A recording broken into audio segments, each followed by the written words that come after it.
Remue ménage.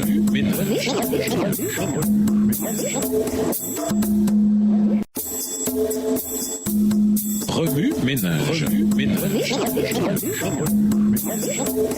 Bienvenue à votre émission Remue ménage. Noation de jeudi, s'impliquer. Serions-nous moins préparés que Satan? Il m'a été montré que nous vivons au milieu des périls des derniers jours. Parce que l'iniquité abonde, la charité du plus grand nombre se refroidit. Ceux qui se refroidissent sont de prétendus disciples du Christ. Ils sont contaminés par l'iniquité qui se répand et ils s'éloignent de Dieu. Mais cette contagion n'est pas inévitable. La cause de leur déclin réside dans le fait qu'ils ne se tiennent pas résolument à l'écart du péché. La diminution de l'amour pour Dieu en raison de l'abondance de l'iniquité montre que ces chrétiens sont, dans un certain sens, participants de cette iniquité. Sinon, elle n'affecterait pas leur attitude envers Dieu ainsi que leur zèle et leur ferveur pour sa cause. Les principes moraux sont sans force en face de telles habitudes. Les messages solennels du ciel ne peuvent agir efficacement sur un cœur indulgent à ce vice dégradant. Le cerveau et les nerfs ont perdu de leur vigueur à cause de l'excitation morbide due à la satisfaction de penchants contre nature. Ces énergies nerveuses qui communiquent avec l'organisme tout entier sont le seul moyen par lequel le ciel peut entrer en relation avec l'homme et agir sur sa vie intime. Tout ce qui trouble la circulation des courants électriques du système nerveux diminue l'intensité des forces vives et aboutit à émousser la sensibilité de l'esprit. Lorsque l'on considère de tels faits, on comprend combien il est important que ceux qui font profession de piété se tiennent éloignés de ce vice qui dégrade l'âme. Mon âme est attristée lorsque je songe aux jeunes dont le caractère doit se former au milieu de cette génération perverse. Je tremble aussi pour les parents, car il m'a été montré que d'une manière générale, ils ne comprennent pas l'obligation qu'ils ont d'élever leurs enfants sur des bases solides. On consulte la coutume et la mode. Les enfants apprennent à s'y soumettre et se corrompent de cette façon, tandis que leurs parents indulgents sommeillent en face du danger. Un très petit nombre de jeunes gens sont exempts de mauvaises habitudes. On les dispense d'exercices physiques dans une large mesure de crainte de les surmener. Les parents se chargent des tâches qui devraient leur incomber. Le surmenage est nuisible, mais le résultat de l'indolence est plus redoutable encore. L'oisiveté favorise les mauvaises habitudes. L'abus de soi fatigue 5 fois plus que l'activité. Si un travail facile et régulier épuise vos enfants, soyez assurés, parents, qu'il y a quelque chose à côté de leur travail qui agit sur leurs nerfs et produit cette impression de faiblesse constante. Donnez à vos enfants de l'exercice physique qui fasse appel à leurs nerfs et à leurs muscles. La fatigue qui résultera d'un tel travail diminuera les penchants aux habitudes vicieuses. L'oisiveté est une malédiction et favorise la sensualité. Extrait du livre Témoignages pour l'Église, volume 1, chapitre 48, les pages 291 à 294, livre écrit par Ellen G. White. Remue ménage. Suite à l'étude d'Ecclésiaste 2, les versets 1 à 11, en quoi ce chapitre s'applique-t-il dans votre vie? Quelles sont les applications pratiques que vous devez faire dans votre vie sociale? Révisez le verset à mémoriser. En quoi s'applique-t-il à votre vie cette semaine? Au revoir. Et à demain si Dieu veut.